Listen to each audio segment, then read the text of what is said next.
Hello friends, welcome to our channel. तो friends, आज की इस वीडियो में हम बात करेंगे हमारी एनटीए यूजीसी नेट पेपर 1 2022 से रिलेटेड जो मॉक टेस्ट सीरीज़ है उसके मॉक टेस्ट थर्ड के बारे में। तो फ्रेंड्स, जहां पर हम आज की इस वीडियो में इन्वायरमेंट से रिलेटेड कुछ करंट अफेयर्स को डिस्कस करने वाले हैं। तो आप सभी वीडियो को फॉर्मेट जानती हैं, तो हम डायरेक्ट अपने फर्स्ट क्वेश्चन पर चलते हैं, जहाँ पर आज का हमारा पहला क्वेश्चन है, India will achieve net zero carbon emissions by which year as per PM Modi's address at the climate summit in Glasgow। यानी कि ग्लासगो में जलवायु शिखर सम्मेलन में पीएम मोदी के संबोधन के अनुसार भारत किस वर्ष तक शुद्ध शून्य कार्बन उत्सर्जन प्राप्त करेगा। तो फ्रेंड्स, ऑप्शंस आप अपने स्क्रीन पर देख सकते हैं और इसी वीडियो के नीचे कमेंट करके हमें 10 सेकंड के अंदर करेक्ट आंसर बता सकते हैं।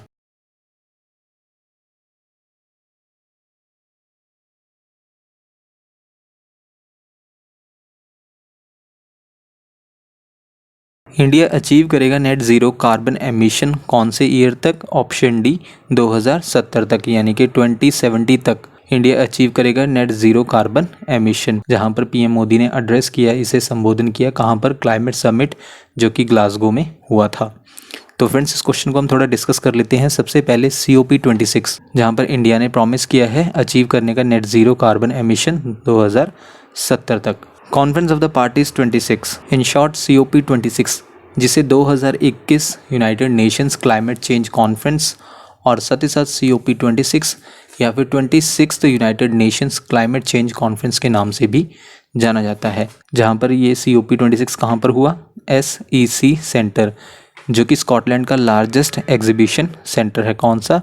SEC centre. और ये कहाँ पर है? यूनाइटेड किंगडम की स्कॉटलैंड के ग्लासगो में है। और COP26 कब से कब तक हुई? 31 अक्टूबर से 13 नवंबर 2021 के बीच में हुई। जहाँ पर सबसे पहले COP26 2020 में होनी थी, लेकिन पैंडेमिक की वजह से इसे एक साल के लिए पोस्टपोन कर दिया गया था। देन इसके बाद नेक्स्ट पॉइंट में है, जहाँ पर प्रेसिडेंट कौन रहे इस कॉन्फ्रेंस के?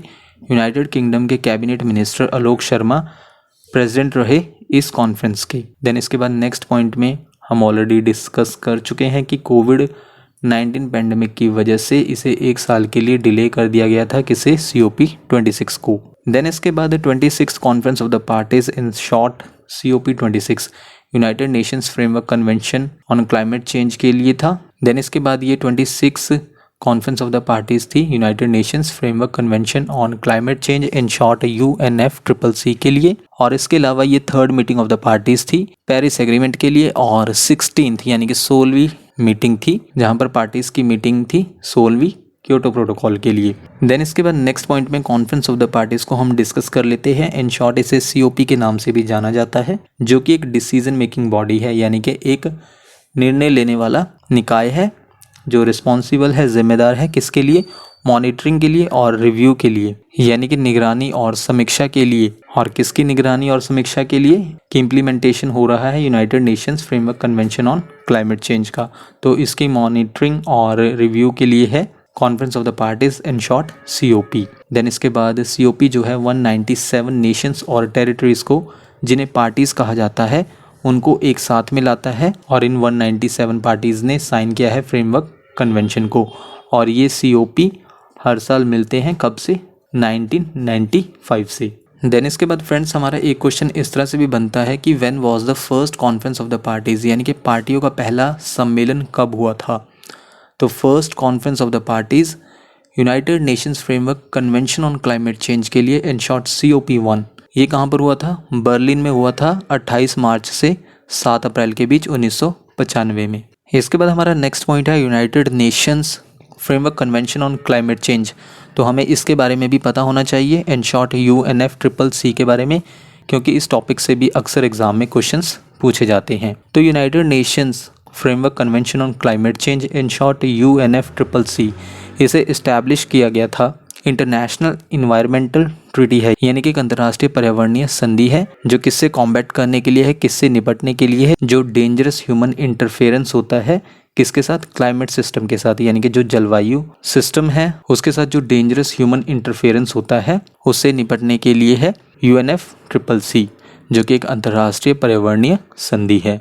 और इसके अलावा ये स्टेबलाइज करता है यानी कि स्थिर करता है, जो ग्रीन हाउस गैसें हैं एटमॉस्फेयर में उन्हें स्टेबलाइज करता है यानी कि स्थिर करता है। देन इसके बाद UNFCCC पर हस्ताक्षर किए गए थे, कहाँ पर? United Nations conference on environment and development में, इन शॉर्ट UNCED में, जिससे अर्थ समिट के नाम से भी जाना जाता है। और अर्थ समिट कहाँ पर हुआ था? रियो डी जेनेरियो में 3 से 14 जून के बीच 1992 में। नेक्स्ट पॉइंट में UNFCCC ने एक सेक्रेटरीट हेडक्वार्टर इस्टेब्लिश किया, कहाँ पर? जर्मनी के बर्न में। और ये कब लागू हुआ यानी कि कब प्रभाव में आया? 21 मार्च 1994 को। और नेक्स्ट पॉइंट में 2020 तक UNFCCC के लिए कितनी स्टेट पार्टीज हैं? 197।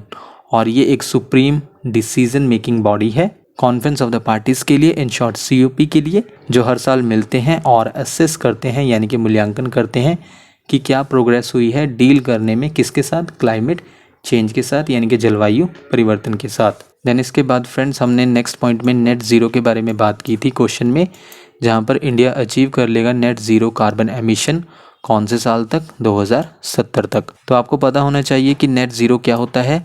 ये एक टारगेट है जहाँ पर कंप्लीटली जो है यानी कि पूरी तरह से नकारा जाएगा जो अमाउंट ग्रीन हाउस गैसों की प्रोड्यूस की जाती है ह्यूमन एक्टिविटी द्वारा, उसका खंडन किया जाएगा, इनइफेक्टिव किया जाएगा, और साथ ही साथ रिड्यूस किया जाएगा एमिशन को, और इम्प्लीमेंट किया जाएगा उन तरीकों को जिससे एब्जॉर्व कर सके कार्बन डाइऑक्साइड को एटमॉस्फेयर से, यानी कि कार्बन डाइऑक्साइड के एमिशन को रिड्यूस भी करना है और साथ ही साथ कार्बन डाइऑक्साइड को एटमॉस्फेयर में से एब्जॉर्ब भी करना है। तो ये है नेट ज़ीरो। इसके बाद हमारा नेक्स्ट क्वेश्चन है question number 2, when is world tsunami awareness day, यानी कि विश्व सुनामी जागरूकता दिवस कब है?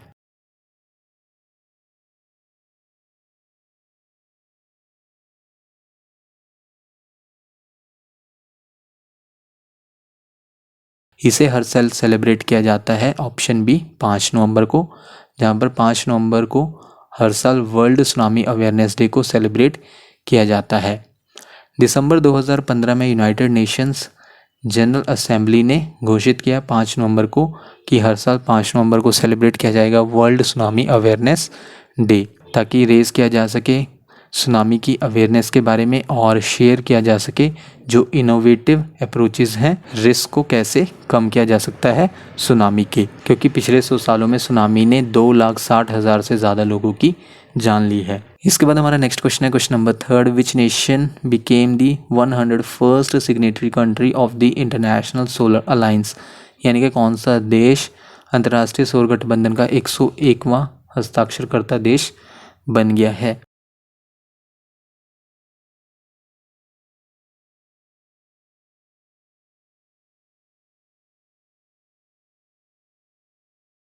इनमें से वो 101वां हस्ताक्षरकर्ता देश यानी कि 101st सिग्नेटरी कंट्री है इंटरनेशनल सोलर अलायंस की, ऑप्शन है United States of America, in short USA। Next question है question number 4, where has union minister of heavy industries Mahendra Nath Pandey inaugurated the first air pollution control tower of the state of Uttar Pradesh in November 2021, यानी कि केंद्रीय भारी उद्योग मंत्री महेंद्र नाथ पांडे ने नवंबर 2021 में उत्तर प्रदेश राज्य के पहले वायु प्रदूषण नियंत्रण टावर का उद्घाटन कहाँ किया है?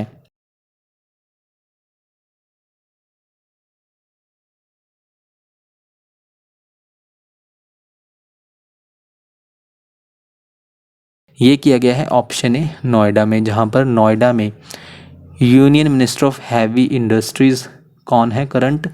महेंद्र नाथ पांडे। उन्होंने इनाग्रेशन किया है पहले एयर पॉल्यूशन कंट्रोल टावर का उत्तर प्रदेश स्टेट में नवंबर 2021 में। कहाँ पर किया है? नोएडा में। और ये टावर क्या करेगा? क्लीन करेगा पॉल्यूटेड एयर को, यानी कि टावर की आसपास की पॉल्यूटेड एयर को क्लीन करेगा और साथ ही साथ रिलीज करेगा प्योरीफाइड एयर। इसके बाद हमारा नेक्स्ट क्वेश्चन है question number 5, which city has topped the NITI Aayog's sustainable development goals urban India index and dashboard 2021-22, यानी कि नीति आयोग के सतत विकास लक्ष्य शहरी भारत सूचकांक और डैशबोर्ड 2021-22 में किस शहर ने शीर्ष स्थान हासिल किया है?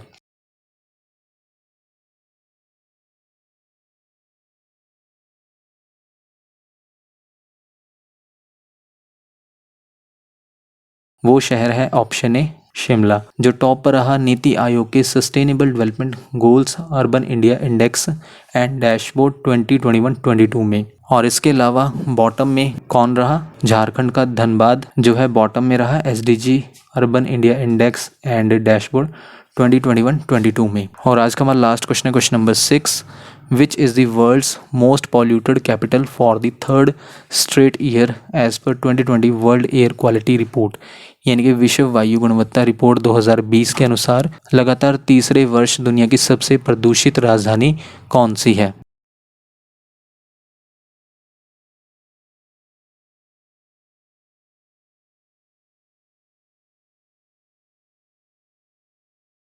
वर्ल्ड का मोस्ट पॉल्यूटेड कैपिटल है जो पिछले 3 सालों से लगातार रहा है, वो कैपिटल है इंडिया की capital option D New Delhi. किसके according? 2020 world air quality report के अकॉर्डिंग। तो फ्रेंड्स ये थी हमारी आज की वीडियो जिसमें हमने 6 करंट अफेयर्स को इन्वायरमेंट से रिलेटेड आज की इस वीडियो में डिस्कस किया। तो आप हमें इसी वीडियो के नीचे कमेंट करके बता सकते हैं कि आपने टोटल करंट अफेयर्स यानी कि 6 क्वेश्चंस में से कितने क्वेश्चंस को करेक्ट मार्क किया। नेक्स्ट वीडियो आपको जल्दी चैनल पर मिल जाएगी। So thank you friends for watching this video.